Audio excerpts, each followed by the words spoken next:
Bonjour tout le monde, donc je vous retrouve pour une nouvelle vidéo et cette fois-ci c'est une vidéo un peu spéciale puisqu'il s'agit d'une vidéo tag. J'ai été taguée par Sylvie donc de la chaîne Walkyrie Blue.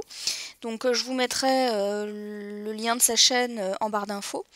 Il s'agit d'un tag.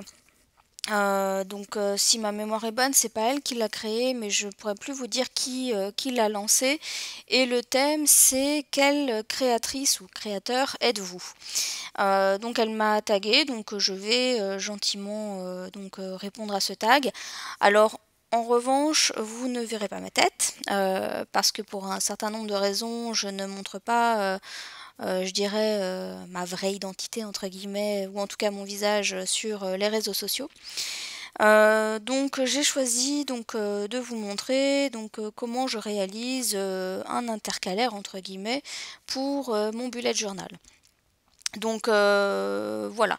Alors, juste pour aller rapidement sur cette vidéo, je ne vais pas forcément commenter du coup ce que vous verrez à l'écran, mais en gros voilà. Donc là j'ai fait, vous voyez c'est pour le mois de septembre, j'ai écrit le mot septembre avec un crayon entre guillemets calligraphie que j'avais trouvé chez Action. Et vous allez voir ensuite, je vais décorer avec un pochoir.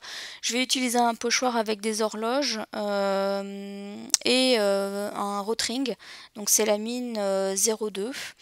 Alors les horloges en fait ça symbolise le temps tout simplement parce qu'en septembre c'est mon anniversaire. Qu'est-ce que j'ai rajouté d'autre? Vous allez voir j'ai utilisé la Edge Mahogany pour vieillir un petit peu tout ça et ensuite qu'est-ce que j'ai? Ah oui, j'ai utilisé des crayons de couleur pour coloriser un petit peu les pochoirs, le pochoir que vous voyez. Et j'ai rajouté ensuite un petit sticker, c'est une petite étiquette avec le mot Hello. Voilà, il me semble que j'ai pas fait grand chose. Voilà, c'était juste pour avoir un fond en vidéo, le temps de répondre aux questions du tag. Néanmoins, si vous avez des questions sur cette vidéo, vous n'hésitez pas à me les poser en commentaire, il n'y a pas de souci, je vous répondrai sans problème. Alors, la première question, c'est quel est ton loisir préféré? Alors, bien évidemment le scrap. C'est un loisir que j'ai découvert il y a à peu près une dizaine d'années par le biais de mon frère qui était parti vivre aux États-Unis pendant un an. Et lui a découvert le scrap dans l'une des familles d'accueil où il était accueilli justement. Et en fait, il m'en a parlé parce qu'à l'époque, je faisais un petit peu de loisirs créatifs entre guillemets, dans le sens où j'avais essayé de faire un petit peu de calligraphie, un peu de peinture sur verre. J'avais fait aussi un petit peu, enfin, j'avais commencé à découvrir le serviettage, mais j'en ai fait un peu, mais quand je dis un peu, j'ai dû essayer une ou deux fois. Enfin voilà, en tout cas tout le domaine des loisirs ou créatifs, ça a toujours été quelque chose qui m'a attiré. Le dessin j'aime beaucoup mais je sais absolument pas dessiner. Voilà, et puis par le biais de mon frère j'ai découvert le scrap et depuis que j'ai découvert, eh bien voilà, je me suis laissée prendre et voilà, donc je le pratique depuis, on va dire que je l'ai découvert à peu près en 2005. Mais j'ai vraiment commencé à le pratiquer de manière plus régulière à partir de 2007, où là en fait ça correspond à l'époque où j'ai commencé à travailler, j'avais un petit peu plus de moyens financiers, donc ce qui me permettait euh, d'acheter du matériel, etc. pour le scrap. Et ensuite, donc là je scrapais de temps en temps, et ensuite je me suis vraiment mise de manière vraiment très régulière à partir de 2012. Voilà. Alors en dehors des loisirs créatifs, j'aime beaucoup aussi tout ce qui est montage vidéo. Donc ça c'est quelque chose que j'aime bien faire. Et la lecture. Voilà, ça c'est les principaux loisirs que je peux faire. Euh, voilà. Donc hormis je dirais les sorties entre amis ou les voyages, etc. Alors, la deuxième question, depuis quand et comment as-tu connu les loisirs créatifs? Bon, bah, je vous ai un petit peu déjà répondu en fait. Donc, depuis quand? Alors, les loisirs créatifs, comme je vous le disais, j'avais commencé un petit peu par tout ce qui était peinture sur verre, un petit peu de dessin, euh, etc. Ça correspond plus à l'époque où j'étais étudiante. Donc, ça remonte à peu près, je dirais. Après, les années 2000, on va dire quoi, 2000, oui voilà, euh, oui on va dire 2000. Alors, comment donc les loisirs créatifs? Alors, tout ce qui est serviettage, c'était par le biais d'une amie de fac. Après, tout ce qui est peinture sur verre, je ne saurais pas vous dire comment, je me rappelle plus du tout comment j'ai découvert ça. J'avais envie de tester, donc voilà, j'ai testé. J'avais testé aussi tout ce qui était dessin au fusain, ça j'aimais beaucoup. Mais comme je vous ai dit, je suis pas très douée en dessin, mais j'aimais beaucoup triller les nuances, etc. Donc là, faut pas avoir peur d'y aller avec les doigts, hein, parce que le fusain, ça s'estompe aussi au doigt. Qu'est-ce que j'ai? Enfin voilà, après, c'est un petit peu en allant sur internet ou etc. Donc j'ai commencé à voir un petit peu différentes choses. Et puis comme je vous dis, le scrap, c'est par le biais de mon frère que j'ai découvert ce loisir créatif. Alors, à quel rythme fais-tu tes loisirs créatifs?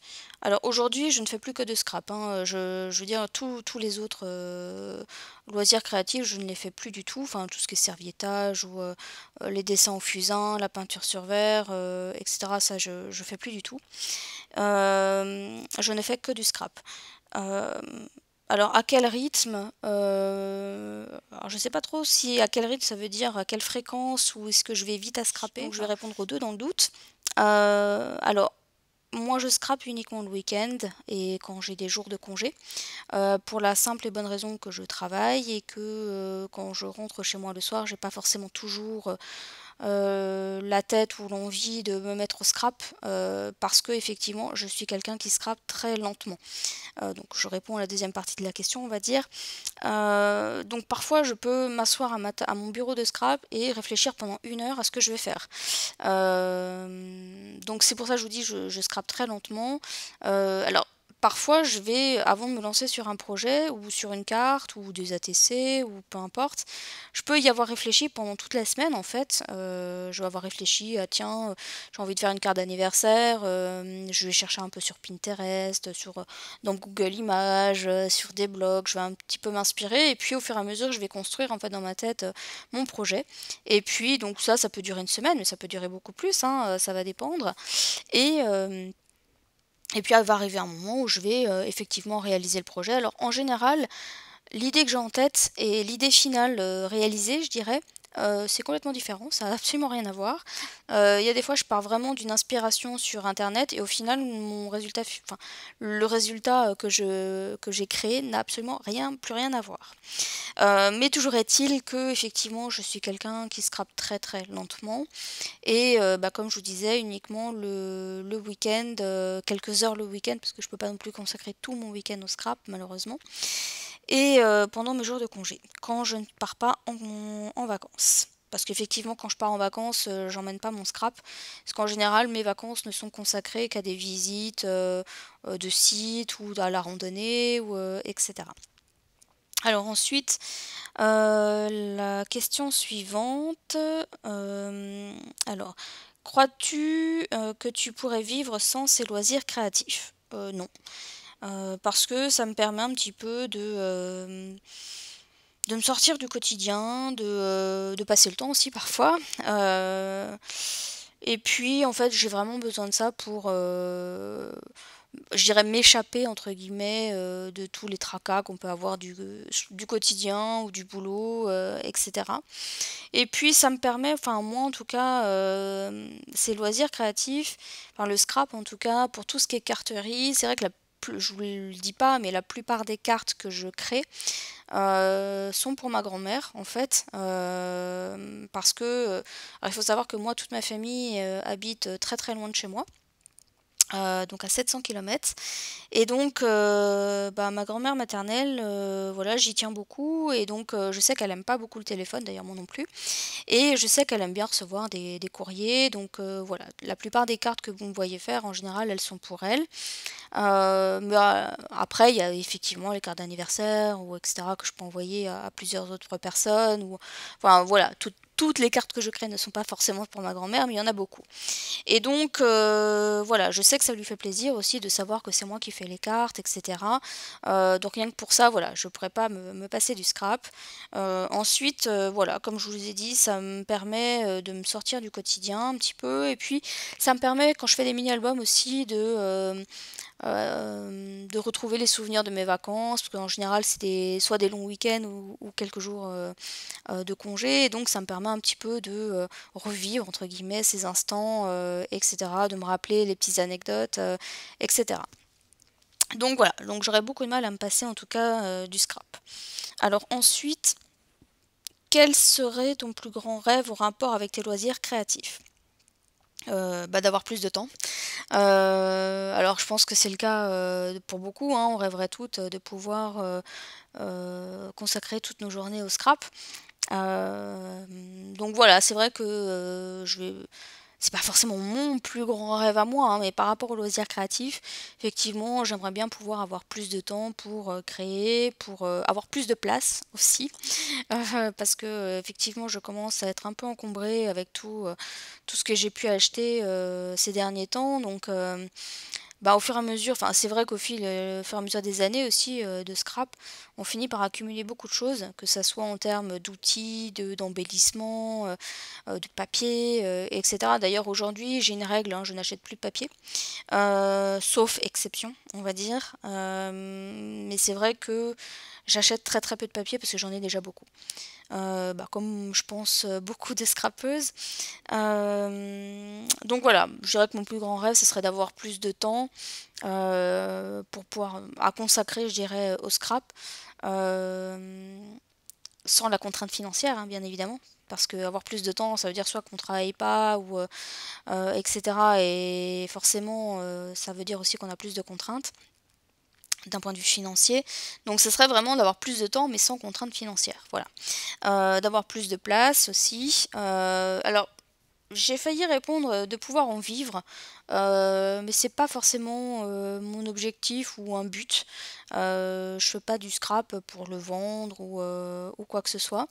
Euh, donc voilà. Après, ça pourrait être aussi travailler dans le domaine du scrap, sans forcément être créatrice, hein, mais voilà. Donc il y a plein d'autres métiers qui tournent autour.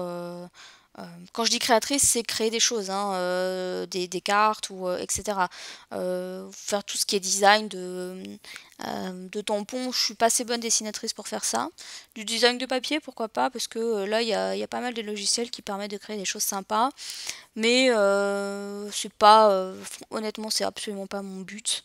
Et j'ai jamais cherché à travailler dans ce domaine parce que voilà, pour moi, c'est plus un loisir et à partir du moment où on travaille, ça a plus de contraintes. Enfin bon, je m'écarte un peu du sujet. Alors ensuite, quels sont tes créateurs et créatrices préférés et pourquoi? Bah, j'en ai pas forcément, pour la simple et bonne raison que dans le domaine du scrap, je m'intéresse un petit peu à tout. Et rares sont les scrapeuses qui maîtrisent absolument tous les domaines du scrap. Alors je vais m'expliquer. Il y a des personnes qui sont plus spécialisées, par exemple sur la carterie, d'autres qui sont plus spécialisées sur la patouille, d'autres sur, ça sera plus les ATC, d'autres ça sera plus les mini-albums, etc., etc. Et moi, en fait, je m'intéresse à tout. C'est peut-être un peu mon souci en scrap, hein, et c'est pour ça que je me laisse un petit peu envahir par tout le matériel. C'est que, bah, vous avez pu le voir à travers mes vidéos, je fais des cartes, je fais aussi des ATC, il m'arrive aussi de faire des pages, moins souvent qu'avant. C'est vrai que les pages, je suis moins douée, je sais pas pourquoi, j'y arrive pas. Mais j'aime quand même bien en faire. Alors, vous le voyez pas sur mes vidéos, mais je fais aussi du Project Life. Je fais aussi un bullet journal, un art journal aussi. Alors là, par contre, ça fait très longtemps que j'y ai pas touché.